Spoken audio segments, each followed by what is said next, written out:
Ralph Waldo Emerson advised us, friendship demands a religious treatment. All this month in worship, we have been following Emerson's advice with a series of sermons on friendship. We began the month considering the claim that we come to know ourselves through our relationships with each other. Then we spoke of the more difficult subject of turning our enemies into friends. Last week, we examined the prophetic friendship between Abraham Joshua Heschel and Martin Luther King Jr. And this week, we're going to consider the power of friendship of enduring natures, friendships that last for years, perhaps stretch across lifetimes. The Chinese poet Du Fu's poem To Hui Pa, a Retired Scholar, refers to such a friendship. Du Fu was a scholar and bureaucrat who lived some 1,300 years ago during the Tang Dynasty. Much of his life was marked by civil war. He spent many years wandering in exile. His poetry is infused with nostalgia and a desire for absent friends. It sparkles with immanence, the sense that the divine or the spiritual permeates the world in which we live. Every object, every item that appears contains within it the possibility of opening the consciousness to a larger reality. Time is lumpy, not linear, or bound by the mechanized march of clocks. Time passes quickly. It stops. It stands still. It loops and turns back on itself. Enduring long-term friendships, Du Fu repeatedly suggests, offer us the spiritual experience of being and becoming. Genuine friendship, the encounter of the self with the other, falls outside of what the poet names the endless, oblivious business of the world. Real friendship, the connecting of the self with the other, is necessary for a full human life. It helps us to endure the brutalities of existence. The portrait of Du Fu's Evening with Hui Pa is a portrait of two friends opening up for each other the ordinary divinity of the world, of being and becoming together. This being and becoming together, learning who we are and how we relate to the larger reality we inhabit, is a resource that emerges for us from such enduring friendships. The self, the sense of I that each of us possesses, is not static. It's fluid, ever evolving and changing. If you doubt this, consider the questions. How have you changed in the last year? How have you changed in the last 5 years? The last decade? When I peer into my own history, I see the transient and the permanent, passing passions and lasting commitments. What seems important in one phase of life appears meaningless in another. When I was a child, I had a serious interest in the Chicago Cubs. I knew all of the names of the regular players. I could tell you everything about Ryan Sandberg and his fantastic ability to steal a base. I even knew about the history of the team, how Ernie Banks used to be called Mr. Cub and hit his 500th home run in Wrigley Field. Somewhere in my parents' house is a collection of Cubs baseball cards that my brother and I carefully assembled. Today, it would be impossible for me to name a single player on the team. My childhood obsession with the Cubs was transient, though of course I still cheered when they won the World Series. And yet, aspects of my earlier self endure. I loved to read then, and I love to read now. I discovered the poets Marilyn Hacker and Du Fu when I was a teenager, and they've been constant companions for me as I have made my way through the world. They have been with me as, in Hacker's words, I have attempted to think through those words to silences. The transient and the permanent. How has your self changed over the years? What have you left behind and what have you found? Two of the most tired axioms are that we grow more conservative and less idealistic as we age, and that our younger selves will not recognize our older selves. Enduring friendships provides us the mirrors, reflecting pools of self encountering self, in which we can discover what is transient and permanent about our lives. Sometimes we find ourselves increasingly conservative. Other times we learn how we have been radicalized, left behind things that were once important to us. Some strains of our personalities are constant, and others shift. Such an awareness of the transient and permanent is present in Dofu's poem when he describes in a quiet language of immanence his relationship with Hui Pa. And now, what night is this? We sit here together in candlelight. You say, it's sad meeting one another again. We drink 10 toasts rapidly from the rhinoceros horn cups. 10 cups, and we're still not drunk. We still love each other as we did when we were schoolboys. What words of friendship and life? What gestures towards being and becoming? The passage of time does not dull Dofu's love for his friend. They have not seen each other for decades, but still there is a deep sense of connection between them. They can be fully with each other in the moment, stumble out into the night's rain to pull at young onions, stalks slick with water and fragrant with vegetable sharpness. And their encounter seems to clarify for each of them who they are and who they are becoming. Scholars in their prime sliding towards inevitable oblivion and yet aware of each other, the love they have for each other, and their own places in time and in the great disorder of things. Seeing each other after 20 years, they discover what is transient and permanent in themselves. So perhaps it's not surprising that an alternative translation of these lines runs, 10 cups and I'm drunk on nothing like your unfailing friendship.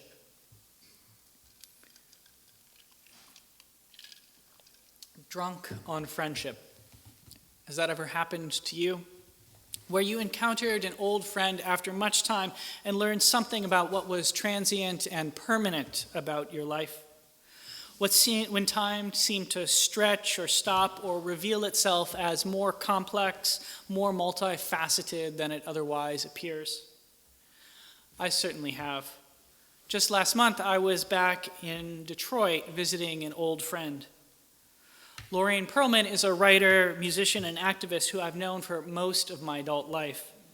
She's now 85, the widow of the philosopher Freddie Perlman, whose work on the relation between ecology and the political crisis that we face, and on the continuing appeal of nationalism, illuminates the crises of our hour. Lorraine is as formidable as she is gentle. I saw her immediately after the president had ordered what she reminded me was the illegal assassination of Qasem Soleimani that the United States military had chosen to illegally follow. We had not seen each other for 5 years, and then only briefly at the memorial service of another old friend. It had probably been 7 or 8 years since we'd had a real conversation. But there we sat, gathered in her dining room at her table, drinking tea, English breakfast with a dash of milk, eating stewed fruit on croissants, and talking. My life had changed, and so had hers. Last we spoke, I was still married, living in Boston. Last we spoke, she was still playing music semi-professionally in one of the Detroit orchestras. These changes in our lives somehow seemed insignificant to what endured for both of us.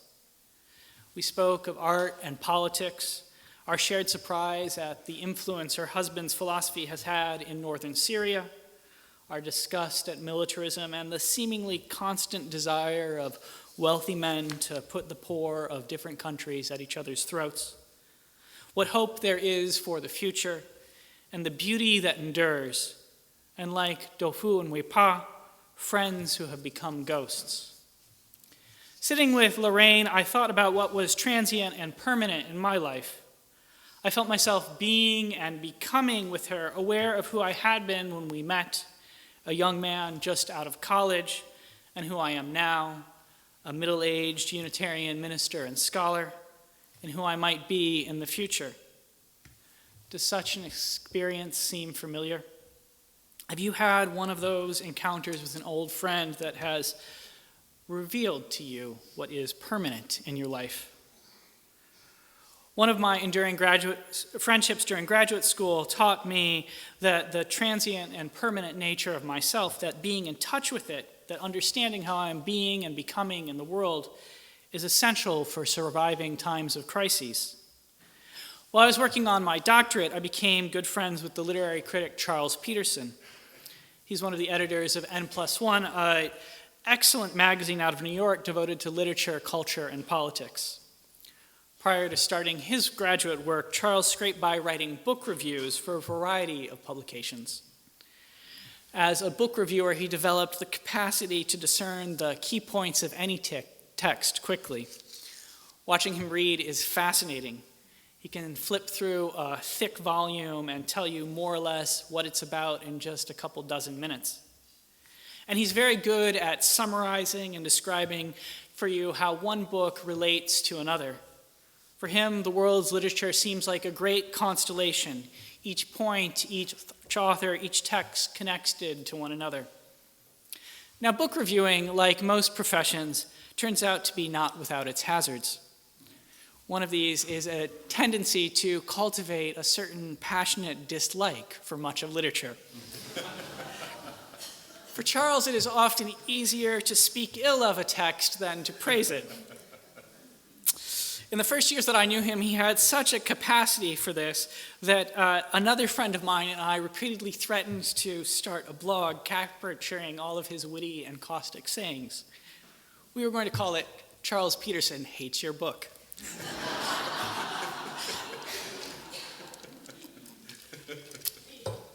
And it is one of my regrets in life that I did not do that. For Charles has a unique way of summarizing other people's writing that is hilarious, illuminating, and succinct. At a particularly low point in my life, a period when I was on the verge of struggling with depression, Charles insisted on taking me to a bookstore. We'd been slogging through what seemed like impossible scholarly work.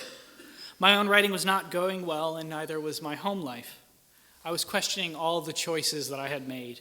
My decision to leave my parish in Cleveland to return to school, my decision to pick the topic I picked for my research, my decision to, well, really all of the decisions that I'd made in about the last 15 years. Charles was sympathetic. I think he was also a little tired of my self-pity. So he walked me to the back of the bookstore and put a book in my hands and said, "You really need to read this. I'm going to buy it for you." The book was Elena Ferrante's My Brilliant Friend, the first work in her four-text cycle, the Neapolitan novels. The works tell the story of the friendship of two women, Elena and Lila, across the years of their lives. It begins when they are children and ends when they are in their 60s. It provides a fine portrait of the way that friends can be and become with each other across the decades of their lives, and the way that friendships help people survive the great crises that we face. Now, I'm not going to provide you with a summary of the cycle of novels. For one thing, it would take me far longer than the time that we have remaining for the service. And for another, I do tend to agree with Ammon Hennessy when he complained that bad Unitarian Universalist preaching is where a good book review takes the place of religion.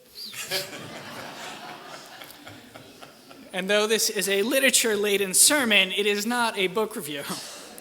What I'm trying to suggest is that friendship helps us to uncover the immanence that infuses the world.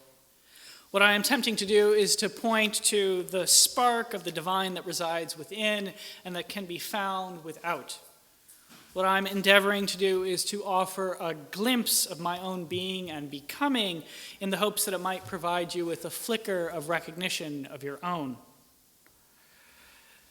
Our Unitarian Universalism teaches us that despite horror and pain, the world contains the holy and the beautiful. And one of the ways I am permanently reminded of that is through art and literature. our own human attempts to celebrate that which we would like to see endure across time. Now, this might be a reflection of my own middle-classedness. You might be permanently reminded of the world's imminence through other sources, but I, of course, cannot help who I am. I know we encounter imminence through those things that help us touch the world, and our friends remind us what those things are. So what I will say about Ferrante's books is this: they beautifully describe the pains and beauties that echo my own life. Like the characters, I grew up amid collapsing industry, the violence of communities plagued by high unemployment, the tensions of marriages that ended in divorce, the difficulties found in trying to bridge the idealism of radical democratic politics and the brutalities of life, the joys and difficulties of parenting, the ways in which our friends help us to be and become across time. It's all there. It's a wonderful reminder of the immanence, the holiness, the divinity to be found in each of our lives, in each of our perfectly human experiences. Charles's gift to me at a time when I was struggling was a way of calling me back to myself, to help me to remember what was permanent about my being, to help me to be and become who I am. Have you ever had someone make a similar gesture to you?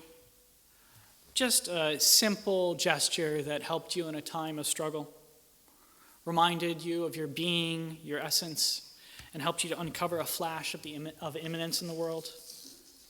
Have you ever been able to do something like that for someone else because you knew them well enough to see who they are and see how you could help them? Now, occasionally these gestures, these enduring friendships are enduring not because they last across time, but because they help us open the world for us at a particular moment in our lives. Marilyn Hacker's fine poem, Absent Friend, gestures towards this kind of enduring friendship.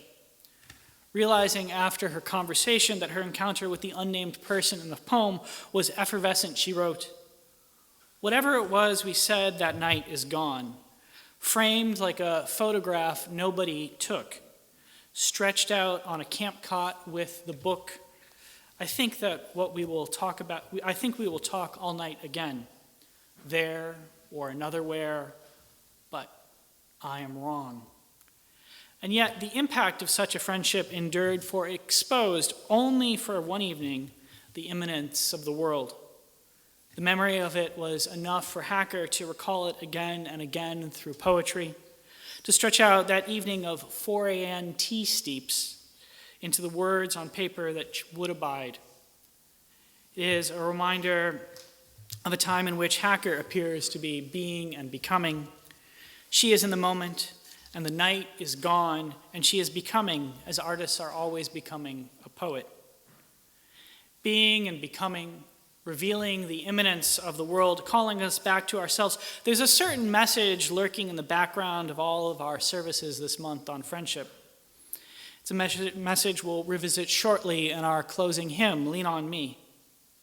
It's a message that helps us to address the contemporary crises of the hour, the conflict around the impeachment, the resurgence of white supremacy, the climate emergency, and the global assault on democracy. It is a message that says simply, we need our friends to survive. The more friendships someone has, the greater their chances of surviving a crisis. This is true on a societal level when societies face collapse or existential crisis. Scholars have repeatedly shown that those who survive the horrors of the world do so because of their relationships with others. Do Fu survived the brutal civil wars of his era, civil wars that killed more than 2/3 of China's population, probably because of his friendships with men like Wi Pao.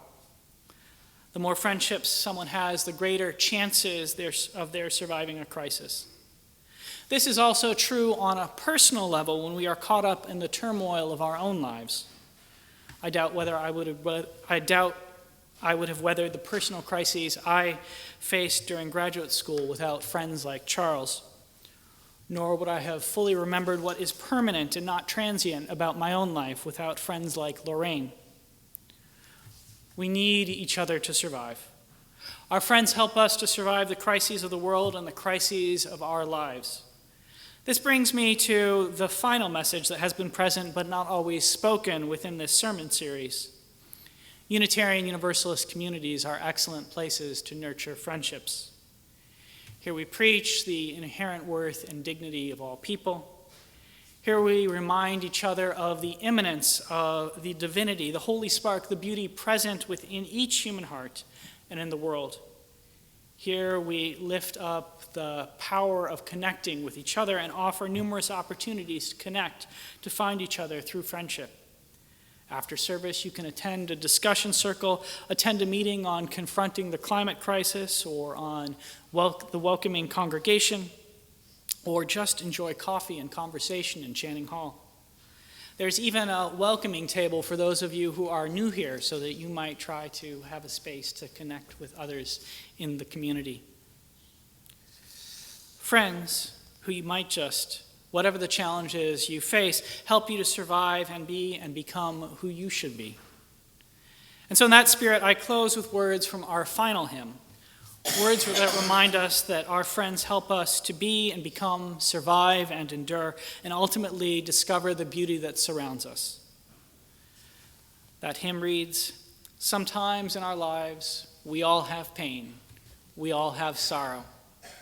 But if you are wise, you know there is always tomorrow. Lean on me when you're not strong, and I'll be your friend. I'll help you carry on." Let us cultivate friendship like the wise so that when we have pain and when we have sorrow, we can help each other carry on.